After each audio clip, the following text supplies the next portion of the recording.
நேத்து எபிசோட பார்க்க போறதுக்கு முன்னாடி சாண்ட்ராவோட கடந்த 4 வாரத்துல இந்த வீக்கெண்ட் எபிசோட் மட்டும் என்னென்ன பண்ணிருக்காங்க அப்படின்றத கொஞ்சம் பாப்போமா. என்னோட நிலைமை என்னன்னு உங்களுக்கு தெரியுமா உங்களுக்கு சொல்றீங்க நான் என்ன சிச்சுவேஷன்ல இருக்கேன்னு உங்களுக்கு தெரியுமா? இது என்ன பிரமாதம்? இது விட பெசலைட் ஒன்னு இருக்கு கூமுடா. இத விட்டுருங்க, இது நேத்து நடந்தது. இப்போ ஒரு 2 வாரத்துக்கு முன்னாடி போவோம்.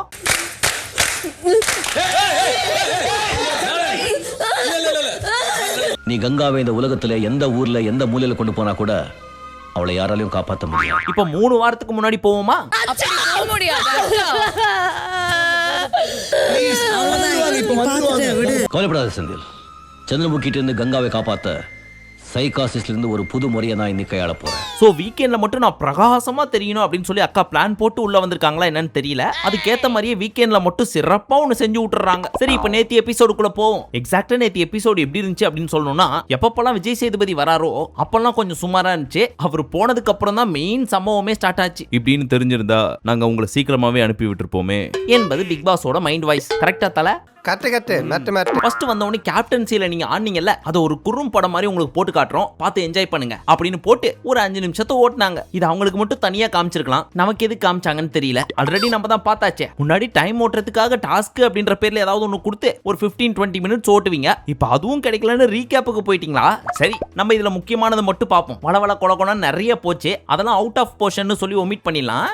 இது இங்க இருந்தே தூக்குனாதான் நம்மளோட ஒட்டிக்கிட்டே வராது. சோ இந்த படத்தெல்லாம் போட்டு முடிச்சதுக்கு அப்புறம் நல்லா சிரிச்சு முடிச்சிட்டீங்களா? இப்ப பதில் சொல்லுங்க. கோட்டுக்குள்ள டெக்கோரம்னு ஒன்னு இருக்குல்ல, அதை மெயின்டைன் பண்ணீங்களா? ஹேய் பாரு, அந்த வீட்டுக்குள்ளே மெயின்டைன் பண்ணாது நீ மட்டும் தான் டெக்கோரம். எல்லாரும் உன்னை சைலன்ஸ்னு சொன்னாங்களா? சொன்னாங்க சார். எத்தனை பேர்ப்பா சொன்னீங்க அப்படின்னு உடனே இந்த பீஸுங்கெல்லாம் கை தூக்குச்சுங்க. அதுக்கப்புறம் திவ்யாக்கு இவங்களுக்கு ஒரு கான்வர்சேஷன் போச்சு தெரியுமா? ஜட்ஜுன்றதுனால விடுறேன் இல்லன்னு வச்சுக்க அப்படின்னு திட்டிட்டு இருந்தாங்கல்ல, அதை திவ்யா போட்டு கொடுக்க, ஏமா எஃப்ஜே கேட்டதுல என்ன தப்பு இருக்குது? உன் ஃபேமிலியா அட்வொகேட் ஃபேமிலி, ஆனா நீ இப்படி பிஹேவ் பண்ற. இங்க எத்தனையோ ஜட்ஜ் இருந்தாங்களே, ஒரு ஜட்ஜாவது உன்னை பார்த்து சைலன்ஸ்னு சொல்லாம இருந்தாங்களா? அந்த அளவுக்கு பண்ணி வச்சிருக்கிற நீ. நீயே இவ்வளவு கேவலமா இருக்கேன்னு சொல்ல வர்ற? இல்ல சார், நான் எவ்வளவோ கண்ட்ரோல் பண்ணேன், இருந்தாலும் முடியல சார். மத்தவங்க துள்னா மட்டும் அடக்கறல்ல, நீ துள்றப்ப மட்டும் இனிக்குதா? இதெல்லாம் உன் சொந்த ஊடுன்னு நினைச்சிட்டு இருக்கியா? எல்லாத்துக்கும் அட்வான்டேஜ் எடுத்துக்கிற, ஒழுங்கா அடங்கி இரு, இல்ல பிச்சு போடுவேன் இந்த பிச்சு அப்படின்னு மிரட்டி உட்கார வச்சார். இவங்களும் அப்படின்னு சினிங்கிட்டே உட்கார்ந்தாங்க. பட் இதெல்லாம் நமக்கு என்ன புதுசா? எவ்வளவு நடத்திட்டுவ வலிக்கலையே அப்படின்றதுதான் அந்த சினுங்களுக்கான அர்த்தம். தம்பி போங்க தம்பி, ஊருக்குள்ள போய் காட்டு பாருங்க. நாங்க அடி வாங்காத ஏரியாவே கிடையாது. எவ்வளவு அடி வாங்கினாலும் சத்தமே வராது, ஓடுனது கிடையாது. அடுத்து வினோத், உனக்கு டெக்கோரம்னா என்னன்னு தெரியுமா தெரியாதா? தெரியாது சார். என்னது தெரியாதா? வீட்டுக்குள்ள வந்து 11 வாரம் ஆச்சு, இன்னமும் டெக்கோரம்னா என்னன்னு தெரியாம இருக்கிற நீ அப்படின்னு அந்த பீஸை புடிச்சு திட்டினா அவர் என்ன சார் பண்ணுவாரு? அவருக்கு அதை பத்தி தெரியலன்னா சொல்ல முடியும். நீங்க தமிழாக்கம் பண்ணி சொல்ல வேண்டியது தானே. பட் உங்களுக்கே தமிழாக்கம் அதுக்கு என்னன்னு தெரியாது தானே சார்? இங்க பாரு வினோத், உன் கவுண்டர் நல்லா தான் இருக்கு, அதெல்லாம் நானும் என்ஜாய் பண்றேன். பட் நீ இருக்க இடம் எங்க? ஜட்ஜி இடம். அந்த இடத்திட்ட போய் ஒருத்தர் எமோஷனா வீக்கா இருக்கிறப்போ உன்னோட கவுண்டர் எல்லாம் கொடுக்கலாமா? நீ காமெடி நல்லா பண்ற, தேங்க்யூ சார். ஆனா அது மட்டும் போதாது. இல்லனா ஜாலியா போச்சே, அதனால தான் நானும் கவுண்டர் கொடுத்தேன். எது ஜாலியா போச்சா? நோ, அவர் தப்பா புரிஞ்சிட்டாருனா சுபிக்ஷா பாடின கேஸ பத்தி பேசுறீங்கன்னு நினைச்சேன். ஏன்னா அவர் அந்த மேட்டரை பத்தி பேசல. நீயும் வியானாவும் ஜட்ஜா இருந்தீங்கல்ல மைக்க மறைச்ச கேஸ்ல, அத பத்தி பேசுறாரு. ஓ, அத பத்தி பேசுறீங்களானா? சரி தானே, திருத்திக்கிறேன், மன்னிச்சிருங்க. இத ஒண்ணு கேட்டு உட்காருப்பா நீ அப்படின்னு திட்டி உட்கார வச்சாரு. இங்க பாருங்கப்பா, இது ஒரு நல்ல டாஸ்க். ஸ்ட்ராங்கா ஒரு சில பாயிண்ட்ஸ் எல்லாம் பேசி இன்ட்ரெஸ்டிங்கா கொண்டு போயிருந்தீங்கன்னா நல்லா இருந்திருக்கும். ஆனா இப்படி மொக்க பண்ணிட்டீங்க, எனக்கு கடுப்பாகுது. நான் போய் காப்பி குடிச்சிட்டு வரேன் அப்படின்னு எஸ்கேப் ஆகி அடுத்தது எதை பத்தி பேசலாம்னு பாயிண்ட்ஸ் எடுக்க போயிட்டாரு. மேலும் பல சுவாரஸ்யமான தகவல்களை கேட்கும் முன் ஒரு சிறிய விளம்பர இடைவேளை. அந்த கேப்ல பாரு கேக்குறாங்க, அப்படி நான் என்ன தப்பு பண்ணிட்டேன்?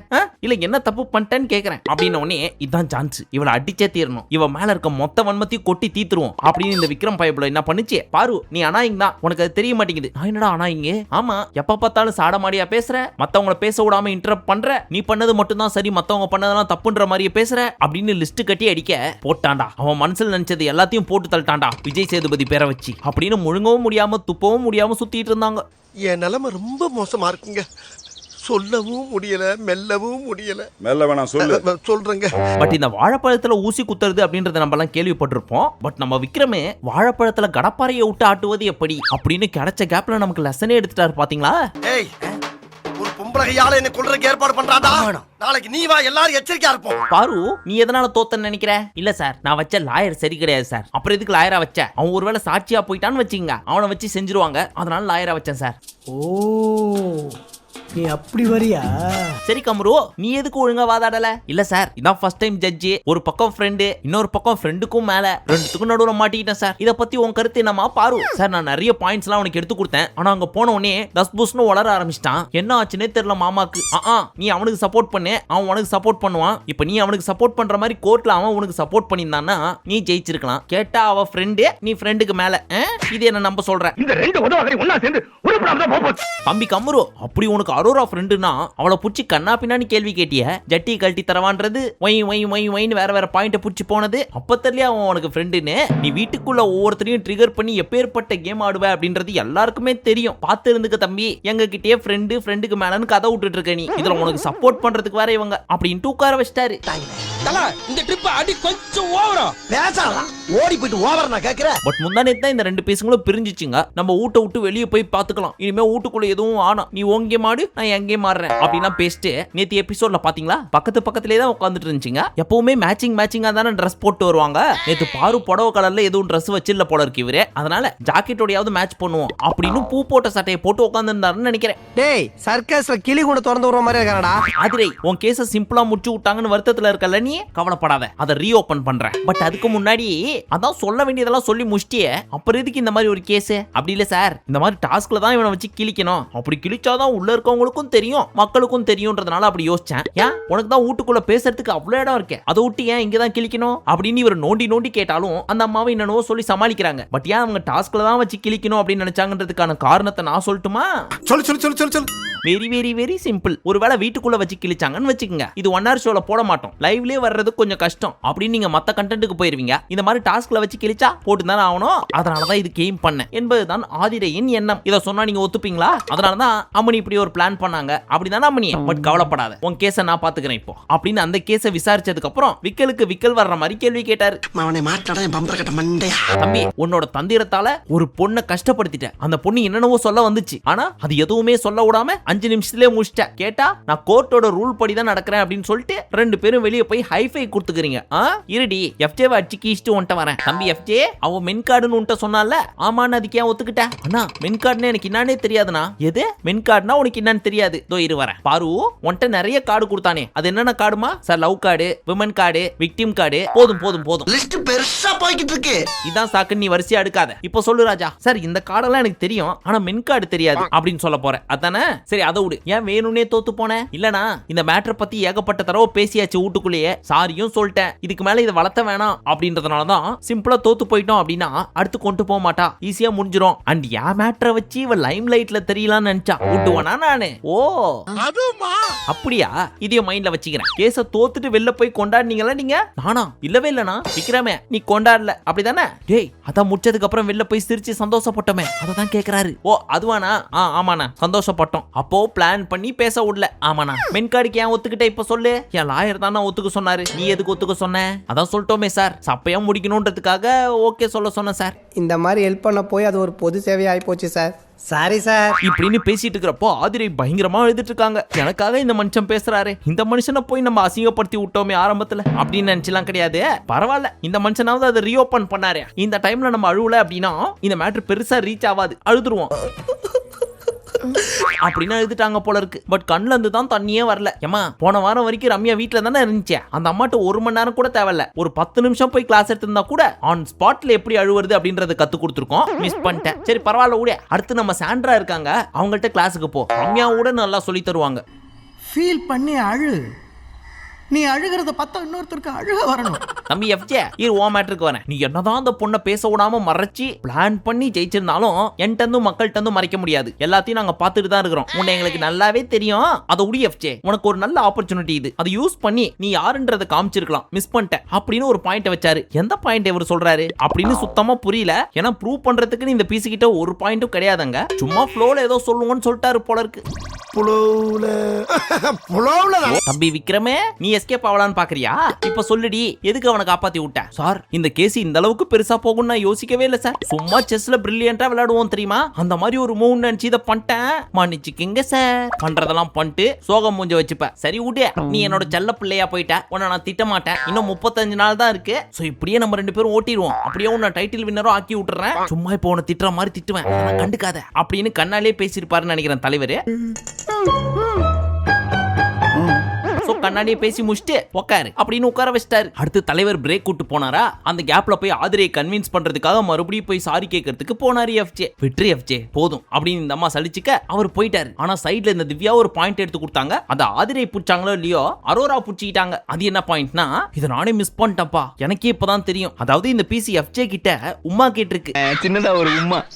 சின்னதா அது எதோட ஒப்பிட்டு சொல்றாங்க பாருங்க. நான் இந்த பால் கேம்ல கூட விக்ரம் கிட்ட கை கொடுத்துட்டு என்ன ஹக் பண்ணிட்டு போ அப்படின்னு சொன்னேன். அந்த மாதிரி தான் இவன்ட்டையும் போய் உம்மா கொடுன்னு கேட்டேன். அதை ஒரு பாயிண்டா எடுத்து வச்சுக்கிட்டான்ப்பா அப்படின்றாங்க அம்மனி. எப்படி கேஷுவல் ஹக்கும் உம்மாவும் உங்களுக்கு ஒண்ணு. எங்க டைரக்டர் ராம் சொன்ன கான்டெக்ஸ்ட் வேற. முத்தம் காமத்தை சேர்ந்ததில்லை என்று அப்படின்னு பொண்ணை பெற்ற அப்பாக்கு தெரியும்னு சொல்லியிருந்தாரு. ஆனா நீங்க அந்த மகள்களை பெற்ற அப்பான்றதை தூக்கிட்டு முத்தம் காமத்தை சேர்ந்ததில்லை என்று அதை மட்டும் எடுத்துக்கிட்டீங்க. அதையும் கேஷுவல்குள்ள ஆட் பண்ணிட்டீங்க. கடைசியா வந்துட்டு இதான் ஃபர்ஸ்ட் ஓடிப்போம். போட்டேன் எருமை. சரி, இந்த மேட்டரை சொல்ல போறதுக்கு முன்னாடி அரோராக்கு எல்லாரும் ஒரு பயங்கரமான கைத்தட்டல் கொடுங்கப்பா. என்ன பாக்குறீங்க? எல்லாரும் கை தட்டுங்க. கை தட்டிட்டீங்களா? அது சரி, ஏன் தட்ட சொன்னேன்னு கேக்குறீங்களா? அது ஏன் இந்த விஷயம் சொல்லி முடிக்கிறப்போ உங்களுக்கு தெரியும். இப்போ எனக்காக இன்னொரு தடவை கை தட்டுங்களா. கவலைப்படாதீங்க, இதுக்கான காரணத்தை இப்பவே சொல்லிடுறேன். கை தட்டுங்கப்பா.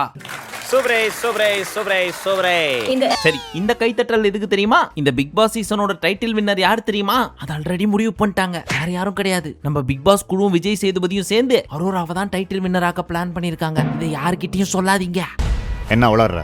சார், விஷயம் கன்ஃபர்ம்டு, டாப் சீக்ரெட். இதுக்கான காரணம் என்னன்றதையும் நான் சொல்றேன். அதுக்கு முன்னாடி அரோரா என்ன சொன்னாங்கன்றதை நான் உங்களுக்கு சொல்றேன். இப்போ இந்த முத்த மேட்டரை பத்தி பேசிட்டு இருந்தாங்க தெரியுமா இவங்க ரெண்டு பேரும். அப்போ பக்கத்துல உட்காந்து கேட்டுட்டு இருந்த அரோரா, எனக்கு இப்பதான் ஒரு மேட்டர் ஞாபகத்துக்கு வருது. அந்த கோர்ட் டாஸ்க் முடிஞ்சதுக்கு அப்புறம் நானு, ஆதிரை, எஃப்ஜே 3 பேர் உட்கார்ந்துட்டு இருந்தோம். அப்ப இவங்க 2 பேருக்குள்ள ஒரு ஆர்கியூமெண்ட் போயிட்டு இருந்துச்சு. அந்த டைம்ல நான் எஃப்ஜே கிட்ட கேட்டேன், ஏன்டா இங்க இவ்ளோ பேசுறிய, கோர்ட்ல வந்து வைக்க வேண்டியதானே இந்த ஆர்கியூமெண்ட்லாம் அப்படின்னு கேட்டதுக்கு, நான் அங்கேயே சொல்லியிருப்பேன் இவளை பத்தி சொல்றதுக்கு 10 பாயிண்ட் இருக்கு, அதெல்லாம் சொன்னா இவ கரியரே காலி ஆயிரும், அதனால வாயை மூடிட்டு சும்மா இருக்கேன். தேவையில்லாம அந்த வார்த்தையை வாயிலிருந்து வர வச்சிடாத அப்படின்னு ஒரு வார்த்தை சொன்னா என்கிட்ட. இதை சொல்லலாமா வேணாமான்னு நினைச்சிட்டு இருந்தேன் அப்படின்னு சொல்லிட்டு இருக்கிறப்போ, இதெல்லாம் முக்கியமான மேட்ரு, தயவு செய்து சொல்று அப்படின்னு திவ்யா எடுத்து கொடுக்க விஜய் சேதுபதியும் வந்தாரு. வந்த உடனே எலிமினேஷனை பத்தி பேச போறேன், அதனால லிஸ்ட்ல இருக்கவங்க எல்லாம் ஒண்ணா உட்காருங்க அப்படின்னு ஆரம்பிச்சாரு. எங்க தனியா போற, நீயும் கிரவுட் தான், உள்ளவா வாடா. ஏய் மறையாத. இந்த அம்மா குறுக்க பூந்து ஸ்டாப் பண்ணி, சார் உங்கள்ட்ட ஒரு மேட்டர் சொல்லணும். சொல்லுங்க அரோரா. அது ஒண்ணும் இல்ல சார், இந்த எஃப்ஜே பையன் எனக்கு ஆதிரையை பத்தி சொல்றதுக்கு 10 விஷயம் இருக்கு, சொன்னாவ கரியரே காலியாயிரும்னு என்கிட்ட சொன்னா சார். இந்த மாதிரி பண்றது ஷோக்கு நல்லது கிடையாது, அண்ட் பிளாக்மெயில் மாதிரியும் இருக்கு சார் அப்படின்னு போட்டு கொடுக்க, நம்ம விஜய் சேதுபதி அவர்களும், வா அரோரா, இத்தனை நாளா எங்கம்மா இருந்த, உன்னதான் தேடிட்டு இருந்தேன், இந்த மாதிரி நீ ஃபர்ஸ்ட்ல இருந்தே பண்ணிட்டு இருந்தானா நீ எங்கேயோ போயிருக்கலாமே, பட் பரவாயில்ல, இதை கண்டினியூ பண்ணு, வாழ்த்துக்கள், இப்படிதான் இருக்கணும் அப்படின்னு பாராட்டினாரு. Very good very good. கலக்குப்பா கலக்கு. அவர் மட்டும் பாராட்டினா போதுமா, நீங்களும் பாராட்டணும்ல. அதுக்காக தான் நான் உங்களை ஃபர்ஸ்ட் கிளாப் பண்ண சொன்னேன். இப்போ 2வது கிளாப் டைட்டில் வின்னருக்கு, 3வது கிளாப் பண்ணனும், ரெடியா இருந்துக்குங்க. இது எதுக்குன்னா, கடந்த வாரத்துக்கு முந்தின வாரம் பாத்தீங்கன்னு வச்சுக்கோங்க, கம்ருதீனோடவே சுத்திட்டு இருந்தாங்க. ஆதிரை உள்ள வந்தவனே அவங்க பேச்சை கேட்டு கம்ரு பக்கமும் ஒரு விஷயத்தை வாங்கி வச்சுக்கிட்டு, ஆதிரை பக்கமும் ஒரு விஷயத்தை வாங்கி வச்சுக்கிட்டு, வீக்கெண்ட் வர்றப்போ விஜய் சேதுபதி கிட்ட போன வாரம் போட்டு கொடுத்தாங்க. அதே மாதிரி இந்த வாரம் எஃப்ஜே கூடவே சுத்திட்டு ஃப்ரெண்டுன்னு பேசிட்டு பர்சனலா சொன்ன விஷயத்தை அப்படியே வாங்கிட்டு வந்து இப்ப விஜய் சேதுபதி கிட்ட போட்டு கொடுத்து நல்ல பெரிய வாங்கிட்டு போயிட்டாங்க அம்மணி. 500 ரூபாய். இந்த விஷயத்தை யார்கிட்ட சொல்றாரா? என்ன சகோ இப்படி கேட்ட? எங்க அம்மா மேல சத்தியமா சொல்றேன், நான் அந்த மாதிரி ஜாதியில போறல. இந்தடா 500 ரூபா. இந்த திறமை உங்கள எத்தனை பேருக்கு இருக்கும்? இப்ப ஏற்பட்ட ஒரு திறமை இருக்கிறவங்க ஏன் டைட்டில் வின்னர் ஆக கூடாது? அவங்களுக்காக இன்னொரு தடவை கை தட்டுங்கப்பா. இந்த எஃப்ஜே பண்ணது ஒரு பக்கம் அயோக்கியத்தனம்னா, ஆதிரி பண்ணது அதை விட ஒரு மடங்கு ஜாஸ்தி தான். ஏன்னா நான் இப்போ ஒரு சினாரியோ சொல்றேன், அது மட்டும் நடந்துச்சுன்னா என்ன ஆயிருக்கும் அப்படின்றத கொஞ்சம் யோசிங்க. இப்ப கேஸ் போட்டாங்கல்ல ஆதிரை, அப்ப என் மேல தப்பு, ஆதிரை என்ன லவ் பண்ணான்னு சொல்லிருக்க கூடாது. அவங்க சொல்ற மாதிரி மென் கார்டு யூஸ் பண்ணி அவ இல்லாதப்போ ஒரு கேம் பிளே பண்ணிட்டேன்னு ஒத்துக்கிட்டு, எனக்கான ஒரு கேள்வி இருக்கு, அவ உண்மையிலே லவ் பண்ணல அப்படின்னா எந்த மாதிரி ஒரு எண்ணத்துல என்கிட்ட முத்தம் கொடுன்னு கேட்டிருப்பா அப்படின்னு ஒன்னு ஓபன் பண்ணிருக்கலாம். இல்லனா அதையே வச்சு இன்னொரு கேஸும் போட்டிருக்கலாம். அப்படி போட்டிருந்தா அது எந்த லெவல்ல பிரச்சனையா இருக்கும் அப்படின்றத கொஞ்சம் யோசிங்க. எப்படியும் ஆதிரை வந்து இப்ப சொன்ன மாதிரி நான் சும்மா ஹக்கு குடுன்ற மாதிரி கேஷுவலா கிஸ் குடுன்னு கேட்டேன், அது ஒரு பெரிய விஷயமா அப்படின்னு சொல்லிட்டு போயிருப்பாங்க. அது என்னதான் இவங்க பூசி மொழுவினாலும் வெளியில பாக்குற ஆடியன்ஸுக்கு தெரியாதா எப்படி கேட்டிருப்பாங்க அப்படின்னு சொல்லி. பட் அந்த பீஸ் சொல்லியே அப்படின்னு நினைச்சிட்டு சந்தோஷப்பட்டு போகாம அரோராவை ஏத்தி விட்டு அந்த அம்மனி ஸ்கோர் பண்றதுக்காக ஒரு பாயிண்ட போட்டு, இந்த பக்கம் இவங்க ஒரு கிரைய போட்டு, மொத்தத்துல எஃப்ஜே மட்டும் தான் வில்லன், நாங்கெல்லாம் ரொம்ப நல்லவங்க அப்படின்னு காமிச்சுக்கிட்டாங்க இந்த அரோராவும் ஆதிரையும். நீங்க சொல்றத வச்சு பார்த்தா ஆமாண்டா குண்டா இவனது ஒரு கேவலமான குடும்பம். Finally eviction time. ஆல்ரெடி நம்ம எதிர்பார்த்த மாதிரி வியானா அவுட். இதை கேட்ட உடனே சுபிக்ஷா அழ, கவலைப்படாத சுபிக்ஷா, நான் உனக்கு ஓட்டு போடுறேன், நீ தான் டைட்டில் வின்னர் அப்படின்னு இதுதான் குழந்தைத்தனமா ஏதோ சொல்லுதுன்னா சும்மா விளையாடாதடி, எப்ப பார்த்தாலும் உனக்கு விளையாட்டு அப்படின்னு ஒரு வார்த்தை திரும்பி இந்த சுபிக்ஷா சொல்லிருக்கணும்ல. ஆனா அதை ரசிச்சு என்ஜாய் பண்ணி கேட்டுட்டு இருக்கு இந்த பீஸ். அப்போ உங்க மனசுல இந்த மாதிரி ஒரு எண்ணம் வேற இருக்கு. ஒட மரத்துல ஓனா ஏறலாம், பனை மரத்துல பண்ணி ஏறலாமா, எல்லாம் நீ குடுக்குற இடம். அப்புறம் ஒரு போட்டோ எல்லாம் கொடுப்பாங்கல்ல, அதுல FJ போட்டோ வேற இருக்க. சி, எனக்கு பிடிக்காதவன் இந்த போட்டோல இருக்கான் அப்படின்னு சுத்தி வளைச்சு சொல்றாங்களாம். ஏன்னா வீட்டுக்கு போனோம்ல, ஏதோ உங்க அம்மாவோட மைண்ட் வாய்ஸ் சத்தமா கேக்குது, என்னன்னு கொஞ்சம் கேளுமா. திருந்த மாட்டேல்ல, வருந்த மாட்டேல்ல, ஆரம்பிச்ச இடத்துல வந்து நிக்கிறியடா. அப்புறம் அப்படியே ஃபைனல்ல ஜாலியான ஜாக்கிங் வாக்கிங்லாம் போட்டு வெளியே வந்துட்டாங்க. எனக்கு அவங்களோட வாக்கிங் ரொம்ப பிடிச்சிச்சு. அதை ஒருக்கா நீங்களும் பாருங்க.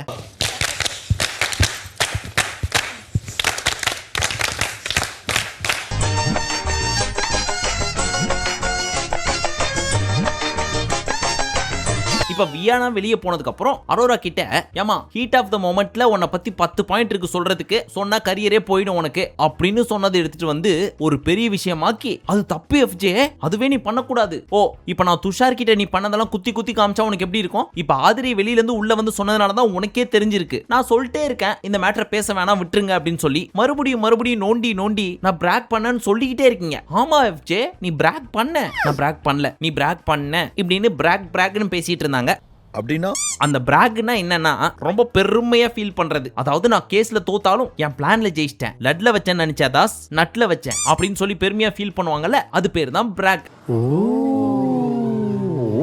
சோ அரோரா நீ பிராகா ஃபீல் பண்ணன்னு சொல்ல, நான் பிராகா ஃபீல் பண்ணலன்னு இவர் சொல்ல, இந்த பிரச்சனையே வேற மாதிரி கொண்டு போயிட்டாங்க. ஆனா வெளியில இருந்து பார்த்தா நமக்கு தெரியும் இந்த பீஸுக்கு ரொம்ப குஷி ஆயிடுச்சு. ஆதிரி வாய மூடி நம்ம இதை ஜெயிச்சிட்டோம் அப்படின்னு சொல்லி அதை ஆமா அப்படின்னு ஒத்துக்காம ஏதாவது வீம்புக்கு பேசணும்னு பேசி வளர்த்தது இந்த பொண்ணுக்கு சாதகமா போய் விஜய் சேதுபதியும் இந்த பீஸுக்கு சப்போர்ட் பண்ணிட்டு FJவை போட்டு கிளின்னு கிழிச்சாரு. இவங்க 2 பேரும் சண்டை போட்டுட்டு இருக்கிறப்போ நானும் ரவுடி தான் படத்துல வந்து நிக்கிற மாதிரி கண்ணாடி போட்டு கெத்தா வந்து நின்னு, என்ன அரோரா என்ன ப்ராப்ளம் அப்படின்னு கேட்க, சார் அந்த பர்சனலை பத்தி உங்கள்கிட்ட சொன்னது தப்பா சார், அதுக்கு என்ன திட்டுறாரு சார் அப்படின்னு மறுபடியும் போட்டு கொடுத்துச்சு. வெள்ள உழுவ போட்டு கொடுத்தியா? உனக்கு பாவம் பார்த்தாரு, நீ அவர் பதம் பார்த்துட்டல. அவர் சும்மா இருப்பாரா? ஏண்டா FJ, அவ்வளவு சொல்றேன், மறுபடியும் நீ திருந்தாம அந்த பொண்ணியை பிடிச்சி நோண்டிட்டு இருக்கிற. எத்தனை பேர் தான்ப்பா துஷார் பேரையே சொல்லி அந்த பொண்ணு அடிப்பீங்க? அவன் போயிட்டான். இங்க இருக்கிறது ஆதிரி அண்ட் FJ தான். அதை பத்தி மட்டும் பேசுங்க. இப்போ உன்னை கூப்பிட்டு உன்னை பத்தி 10 விஷயம் சொன்னா உன் கரியரே போயிடும் அப்படின்னு சொன்னா உனக்கு கடுப்பாவாது? என்ன அந்த பொண்ணை மிரட்டுறியா? உள்ள அவ்வளோ கத்துன இப்ப பேசு. என்கிட்ட அவ என்ன பேசணும் பேசக்கூடாதுன்னு சொல்றதுக்கு நீ யாரு அப்படின்னு போட்டு மறுபடியும் கிளின்னு கிழிக்கிறாரு FJவை. 3 மணி நேரம் மூச்சு திணற அடிச்சானுங்க. அதாவது கேம் பாயிண்ட் ஆஃப் வியூல இருந்து ஒருத்தங்களை வத்தி வச்சு பெரிய ஆளாகணும்னு நினைக்கிறவங்கள கண்டிப்பா பிக் பாஸ்க்கும் ஹோஸ்டுக்கும் பிடிக்கும். இது இவர்கிட்ட மட்டும் இல்ல, ஆண்டு கிட்டயும் இருக்கு. அண்ட் இது இவங்க டெசிஷன் மட்டும் கிடையாது, இந்த டைரக்டர் எப்படி டேக் எடுத்துட்டு போகணும் அப்படின்னு சொல்றாங்களோ அதை தான் இவங்களும் ஃபாலோ பண்ணுவாங்க. பட் அது யார் ஸ்கிரிப்டோ என்ன ஸ்கிரிப்டோ அதெல்லாம் தேவையில்ல. கேட்ட கேள்வி ஃபயர் சேதுபதி கிட்ட தான் வந்துச்சு. அப்ப அவர் தானே நம்மளும் கேள்வி கேட்க முடியும். ஆனா இந்த FJவும் வேஸ்ட். இந்த அடி அடிக்கிறாங்களே அந்த கிஸ் மேட்டர் இங்க சொல்லி அப்படியே அங்க கொண்டு போயிருந்தா கேஸ் வேற மாதிரி தசை திரும்பி இருக்கும். பட் அதை சொல்லாம திட்டு வாங்கினாலும் மூஞ்ச மொறப்பா வச்சிட்டு நிக்குது. இது இத்தோட முடிஞ்சான்னு கேட்டா இல்ல, இன்னும் லென்த்தா திட்டினாரு. நீ இந்த மேட்டர் இத்தோட விடாம அந்த பொண்ணை மறுபடியும் போய் திட்டி நீ தான் பெருசாக்குற, புரிஞ்சுக்கவே மாட்ற, இன்னும் இருக்க கீழே தான் போயிட்டு இருக்க. அரோரா அவளுக்காக பேசல, உன் மேல இருக்க அக்கறையில பேசியிருக்கா. நீ கவலைப்படாத அரோரா, நீ ரொம்ப நல்லா பேசியிருக்க, வெரி குட், இப்படிதான் பேசணும் அப்படின்னு தட்டி கொடுத்து அந்த பீஸ் கிட்ட இருந்து பாயிண்ட்ஸ் வாங்குறதுக்கு இவங்க பிளான் பண்றாங்க. அதை எடுத்துக்கிட்டு வாரம் பூரா ஃப்ரெண்ட்ஷிப் அப்படின்ற பேர்ல எல்லாரும் கூடயும் சுத்தி பாயிண்ட்ஸ் எல்லாம் கறந்து எடுத்துன்னு வந்து வீக்கெண்ட்ல கக்கிடுது. இப்போ FJவோட சோலி முடிஞ்சு, கம்ருவோட சோலியும் முடிஞ்சு. கரண்டா இப்ப திவ்யா அண்ட் ஆதிரியோட சுத்திட்டு இருக்காங்க. அடுத்த வாரம் திவ்யாக்கும் சமாதின்னு நினைக்கிறேன். ரெடி ஆயிக்குங்க. அடுத்தது நீ. ஃபைனலி இப்போ வியானாவை கூப்பிட்டு, என்னம்மா வீடியோவை பார்க்கலாமா அப்படின்னு வீடியோ காமிச்சு முடிச்சதுக்கு அப்புறம் எப்படிமா இருந்துச்சு வீடியோ? பாமா இருந்துச்சு. அப்படியா? ஃபைட் எல்லாம் எப்படி பண்ணிருக்கீங்க? பாமா பண்ணிருக்கேன் அப்படின்னு வாயை திறந்தாலே பாம் அப்படின்னு பாமா போட்டுட்டு இருந்தாங்க. பட் இந்த கம்ரு பண்ண ஒரு வேலையை இந்த அம்மா போட்டு கொடுத்துட்டு போச்சு பாருங்க. அது என்ன தெரியுமா? யாரும் இல்லாதப்ப இந்த பீஸ் கிட்ட போய், உங்க அம்மாட்ட வந்து நான் பேசட்டுமா, நீ மட்டும் என்கிட்ட ஃபர்ஸ்ட் டேவே பேசியிருந்தா நம்ம 2 பேரும் ஜோடி ஆயிருக்கலாம், மத்த 2த்தையும் கழட்டி விட்டுருப்பேன் அப்படின்லாம் போட்டிருக்கு பிட்டு. நம்ம காதல்லாம் அழியிற காதலா இருந்தாலும் உனக்கு நம்ம தான் சொன்னோமே, ஒருவேளை பாருவும் போயிருந்துச்சின்னு வச்சுங்க, FJவை புடிச்சு சாக்கடையில தள்ளி விட்டு, நீ வாடி என் செல்லம், மாமா இடுப்புல உட்காரு அப்படின்னு தூக்கி இடுப்புல உட்கார வச்சு கார்டன்ல நிலா சோறு ஊட்டி இருக்கோம். பட் என்ன பண்றது, பாரு போலையே, அதனால இவரும் பார்க்க போல. இதெல்லாம் மைண்ட வச்சுதான் வியானாவை சிஸ்டரை ஏத்துக்க மாட்டேன்னு சொல்லுச்சோ. சரிடா கமரு, நீ வெளியே வா, எங்க அம்மா குக்கரோட வெயிட் பண்ணுவாங்க அப்படின்னு கலாச்சி விட்டு நன்றி வணக்கம் சொல்லிட்டு படிக்காதவன் விவேக் மாதிரியே ஸ்டைல்ஸா நடந்து போனாங்க. ஆமா, நீ ஏன் அப்படி நடக்கிற? உனக்கு என்ன பைல்ஸா? இல்ல ஸ்டைல்ஸ். இப்ப எல்லாம் முடிஞ்சதுக்கு அப்புறம் தலைவர் நன்றி வணக்கம் சொல்லிட்டு போயிட்டாரு. அப்ப திவ்யா என்ன சொன்னாங்க, 1 மினிட் நான் ஒரு விஷயம் பேசணும் அப்படின்னு சொல்ல, என்னால முடியாது அப்படின்னு சாண்ட்ரா குடுகுடுன்னு ஓட்டாங்க. ஏன்னா அவங்களுக்கு பீரியட்ஸ் போல இருக்கு, ரொம்ப நேரமா வாஷ்ரூம் போகணும்னு நினைச்சிருக்காங்க. அதனால கத்திட்டு ஓட்டாங்க. இந்த டைம்ல பொண்ணுங்களுக்கு பயங்கரமான மூட் ஸ்விங்ஸ் எல்லாம் இருக்கும். அதனால கோவம் அழுகை இதெல்லாம் வரும், அக்ரீட். பட் உண்மையிலேயே அவங்க வாஷ்ரூம் தான் போகணும் அப்படின்னா அங்க இருந்து கத்திட்டே போனாங்கல்ல, அப்படியே ஸ்ட்ரைட்டா வாஷ்ரூமுக்கு போயிருக்க வேண்டியது தானே. ஆனா அப்படி போகாம பாரு இங்க வா அப்படின்னு கூப்பிட்டு நான் ரெஸ்ட் ரூமுக்கு போகணும்னு சொல்றேன், அந்த டைம்ல இவ பேசுறத நான் கேட்கணுமா அப்படின்னு பேசி கிளிக்க போறா. அவ வேணும்னே பண்றா. அந்த மாதிரி ஒரு கிளாரிபிகேஷன் பெருசா கொடுத்துட்டு அழுது முடிச்சுட்டு கண்ணா பின்னான்னு புடிச்சு திட்டி விட்டு அதுக்கப்புறம் தான் ரெஸ்ட் ரூம் போனாங்க. அதெல்லாம் பாக்குறப்போ வாஷ்ரூம் சீக்கிரம் போகணுன்ற அவசரத்தை தாண்டி இந்த பீஸ் என்ன பேசுறது நம்ம என்ன கேட்கறது அப்படின்ற மாதிரி போன மாதிரி தான் தெரிஞ்சுச்சு. உனக்கு உண்மை தெரிஞ்சு போச்சு, உன்னை விடக்கூடாது. பட் இந்த திவ்யா என்ன கிளாரிஃபை பண்ணுன்றதுக்காக கூப்பிட்டாங்க அப்படின்னு கேட்டீங்கன்னா, சாண்ட்ரா திவ்யாவை பத்தி சாட்டர்டே எபிசோட்ல ஒன்னு சொல்லியிருப்பாங்க, இன்டைரக்டா ஒரு சில விஷயம் பண்றா அப்படின்னு. நான் எதுவும் அப்படி பண்ணல அப்படின்றத கிளாரிஃபை பண்றதுக்காக கூப்பிட்டுருக்காங்க. அது என்ன இன்டைரக்ட்ன்றது பின்னாடி தான் தெரிஞ்சு, அதை லாஸ்டா சொல்றேன். ஓகே வெயிட் பண்ணுவோம். இப்ப ரெஸ்ட் ரூம் போயிட்டு வந்த சாண்ட்ரா கிட்ட, இங்க பாருங்க இந்த வீட்ல உங்களை பத்தி இன்டைரக்டாவோ டைரக்டாவோ பேசவே கிடையாது, நீங்க ஏன் என்கிட்ட பேச மாட்டீங்க அப்படின்னு சொல்லி தான் எல்லார்ட்டையும் கேட்டிருக்கேன், தவிர்த்து உங்களை பத்தி தப்பா கூட ஒரு வார்த்தை சொன்னது கிடையாது. ஆனா ஏன் இப்ப வரைக்கும் என்கிட்ட பேச மாட்டீங்க அப்படின்றது எனக்கு இப்ப வரைக்கும் தெரியல. ஒரு நிமிஷம் நீங்க சொல்ற மாதிரிலாம் நான் சொல்ல, நீங்க ஏதோ பேசிட்டு இருக்கீங்க, அதை கேட்டு எனக்கு திரும்ப உங்கள்கிட்ட பேச தோணல அப்படின்னு தான் சொன்னேன். நீங்க அப்படி குற்றத்தை தெளிக்காதீங்க. திரும்பவும் சொல்றேன், உங்களை பத்தி அப்படி நான் பேசவே இல்லை. இப்பவும் உங்களுக்காக நான் இப்பன்னு தான் சொல்றேன், உங்களை பத்தி தப்பா அட்ரஸ் பண்றதுக்கு என்கிட்ட ஒண்ணுமே இல்ல. அவ்வளவுதானே, நான் போட்டுமா? இத சொல்றதுக்கு தான் நான் ரெஸ்ட் ரூம் போறதுக்கு முன்னாடி நில்லுன்னு சொன்னியாக்கும் இப்படின்னு சொல்றது கேட்டு வினோத் என்ன சொன்னாரு, ஏங்க அதுக்கு அப்படி போணுமாங்க, அவங்க என்ன சொல்றாங்கன்னு கேட்டு போலாம்ல. இங்க பாரு வினோத், என் சிச்சுவேஷன் உனக்கு என்னன்னு தெரியுமா? வக்காலத்து வாங்கலாம், அதுக்கு முன்னாடி மத்தவங்க என்ன சிச்சுவேஷன்ல இருக்காங்கன்னு தெரிஞ்சிட்டு வாங்குங்க. ஏங்க எங்களுக்கு எப்படிங்க தெரியும்? நான் தான் அங்க இருந்து கத்துறேனே, எனக்கு பீரியட்ஸ்னு கத்தி தானே சொன்னேன், கேட்கலையா? ஏங்க இப்ப நீங்க சொல்ற அப்புறம் தான் எனக்கு தெரியுது, நீங்க அங்க இருந்து சொன்னது எனக்கு கேட்கல. என்னதான் இருந்தாலும் இப்படி கத்தக்கூடாதுங்க. கத்தக்கூடாதுன்னா உங்களுக்கு எல்லாம் அறிவில்ல? எது அறிவில்லையா? இப்படி எல்லாம் பேசாத அப்படின்னு இந்த ரெண்டு பீஸுங்களும் அடிச்சுக்க ஆரம்பிச்சிருச்சுங்க. நேத்து சாண்ட்ராவோட ரியாக்ஷன் தப்பு அப்படின்றது பார்வை தவிர்த்து அங்க இருக்கிற எல்லா கண்டஸ்டன்ட்ஸுக்கும் தெரியுது. ஆனாலும் நான் பீரியட்ஸ்னால தான் இவ்வளவு கத்துறேன், அந்த டைம்ல என்ன இவ ஸ்டாப் பண்ணிட்டா, அதனால தான் இப்படி பேசுறேன் அப்படின்னு சொல்றதெல்லாம் என்னால நம்ப முடியல. உங்களுக்கு எப்படின்றத கமெண்ட்ல சொல்லுங்க. இப்ப வினோத்துக்கு இவங்களுக்கு சண்டை ஆயிடுச்சுல, அதுக்கும் நீ தான் காரணம் அப்படின்னு போட்டு அந்த பீஸ மறுபடியும் அடிக்கிறாங்க. இந்த டிராமா தானே உனக்கு வேணும், நடந்துருச்சு போதுமா? எங்க நான் என்னங்க பண்ணேன்? நான் பேசணும் அப்படின்னு சொல்றப்போ உங்களுக்கு பீரியட்ஸ் அப்படின்னு சொல்லிருந்தீங்கன்னா சரின்னு சொல்லிட்டு போயிருப்பேன். ஆனா நீங்க முடியாதுன்னு சொல்லிட்டு போனீங்க. எனக்கு எப்படி தெரியும் உங்களுக்கு பீரியட்ஸ்னு அப்படின்னு சொல்றப்போ, வா வந்து ஏறி என் தலையில, ரொம்ப நாளா அதை தானே தேடிட்டு இருக்க அப்படின்னு மறுபடியும் இந்த பிரசன்ட் மேட்டர் மைண்ட்ல வச்சு இந்த மாதிரியான ஒரு சில வார்த்தைகள்லாம் சொல்றாங்க. இது கிட்டத்தட்ட ஒரு கேரக்டர் அசாசினேஷன் மாதிரி தான். ஒன்னு இருக்கா இல்லையா அப்படின்றது ஃபுல்லா தெரியாம தன்ன மாதிரியே இருக்க இன்னொரு பொண்ணை கண்ணா பின்னாடி பேசுறது எந்த அளவுக்கு அவங்கள பாதிக்கும் அப்படின்றது கொஞ்சம் கூட யோசிக்க மாட்டாங்க. இதுக்கு ட்ரீட்மெண்ட் இல்லடா. சரி, இது இப்போதைக்கு திவ்யாக்கு தெரியல. ஒருவேளை இதனாலதான் இவங்க கத்துறாங்க அப்படின்னு தெரிஞ்சா அது அந்த பொண்ணுக்கு எவ்வளவு கஷ்டமா இருக்கும் அப்படின்றதெல்லாம் யோசிக்காம ஒரு சின்ன அசம்ஷனை மட்டும் வச்சுக்கிட்டு இந்த அளவுக்கு ஒரு பொண்ணை டேமேஜ் பண்றது ரொம்ப தப்பு. அப்படியே புடிச்சு திட்டுறதா இருந்தாலும் புருஷனை தானே திட்டணும், நீ ஏன் எனக்கு சப்போர்ட் பண்ணாம அவளுக்கு பண்ற அப்படின்னு சொல்லி அதை விட்டு இந்த பொண்ணை போட்டு கண்ணா பின்னாடி கிழிச்சா அது அந்த பொண்ணுக்கு பாதிப்பு ஏற்படுத்தாது. இப்போ வரைக்கும் இவங்களுக்கு தான் ஏற்படுத்திட்டு இருக்கு. டியர் பிரஜன் அவர்களே, நீங்களும் one of the Vijay TV product அப்படின்றது தெரியும். அதனால உங்க இன்ஃப்ளூயன்ஸை பயன்படுத்தி தயவு செய்து ஒரு ஃபோன் காலை போட்டு நீ இப்படி ஒன்று மைண்ட்ல வச்சு ஓட்டிட்டு இருக்காமா, அப்படிலாம் ஒன்றும் கிடையாது, இது ஒன்னையும் கெடுக்குது, உன் கேமையும் கெடுக்குது, அது மட்டும் இல்லாம இன்னொரு பொண்ணோட கேரக்டரையும் தப்பா போர்ட்ரே பண்ணிட்டு இருக்கிறோமா அப்படின்றத முடிஞ்சா சொல்லிருங்க. அது எல்லாருக்குமே நல்லது. ஆனா என்ன பண்றது, இதுதான் எங்க கேமே, விட்டுருவோமா நாங்க பேச அப்படின்னு ஒரு கேங் உள்ள கட்டையை போட்டு நிற்கும். அதை மீறி போய் பேசுறது உங்க திறமை. என்னானாலும் சரி, நான் இறங்கி ட்ரை பண்றேன். என் தலைக்கு மேல ஏறிக்கோ, அதுக்கு தானே ஆசைப்படுற அப்படின்றத கேட்ட திவ்யா, என்ன லாங்குவேஜ் இது அப்படின்னு கேட்கிறப்பவே கொஞ்சம் புரிஞ்சிருக்கும்னு நினைக்கிறேன். சோ இதுக்கப்புறம் அவங்கள்ட்ட போய் பேசி அது என்னன்னு கிளாரிஃபை பண்றதுக்கு பதிலா ஒதுங்கியே ஓரமா இருக்கிறது உங்களுக்கும் நல்லது. உங்க வேலையை நீங்க பாருங்க, என் வேலையை நான் பாக்குறேன். சரி, அந்த இன்டைரக்ட்னு ஒன்னு சொல்றாங்களே, அது என்ன மேட்டர் அப்படின்னு கேட்டா, அமித் கிட்ட போய் ரூமை கிளீனா வச்சுக்கல அப்படின்னு இன்டைரக்டா சாண்ட்ராவை தான் சொல்லியிருக்காங்க அப்படின்றத இவங்க ஸ்ட்ராங்கா பிலீவ் பண்றாங்க. பட் திவ்யா சைட்ல இருந்து நான் பொதுவா தான் சொன்னேன், இவங்கள மீன் பண்ணல அப்படின்னு அவங்க சொல்றாங்க. சரி, இதை கிளாரிஃபை பண்ணிடலாமே அப்படின்னு சொல்லி பார்த்தா இதுல சம்பந்தப்பட்ட ரம்யா இங்க இல்ல. அதனால எதுவும் இப்ப என்னால கிளாரிஃபை பண்ண முடியாத நிலைமையில நான் இருக்கேன். ஆனா இவ சண்டைக்கு வான்னு கூப்பிடுற மாதிரி வந்து பேசுறா. இப்ப நான் என்ன நெஞ்ச நிமித்திட்டு சண்டைக்கு போகணுமா அப்படின்னு சொன்னதை கேட்ட திவ்யா, சாண்ட்ரா உங்களோட சண்டை போட நான் வரல, பிரச்சனை பண்ண வரலாமா? இவ ஒருத்தி பேசி பேசி இவ வாய்ஸை கேட்டாலே கடுப்பாகுது அப்படின்னு காதுல கையை வச்சுக்கிட்டு அந்த பக்கம் திரும்பி நின்னுட்டாங்க இந்த அம்மா. அதுக்கப்புறம் சபரியும் பாருவும் போய் இங்க பாருங்க, அந்த இன்டைரக்ட் டைரக்ட் மேட்ரு அவங்கள தான் சொன்னீங்களோ அப்படின்னு சொல்லி ஃபீல் பண்றாங்க அப்படின்னு சொன்னதுக்கு அப்புறம் அவங்கள சொல்லவே இல்லைங்க, நான் பொதுவா தாங்க சொன்னேன் அப்படின்னு சொன்னதுக்கு அப்புறமும் இவ பேசுறது கேட்டாலே கடுப்பாகுது அப்படின்னு கோச்சிட்டு போய் வெளியே உட்காந்து அழுதுட்டு இருக்காங்க.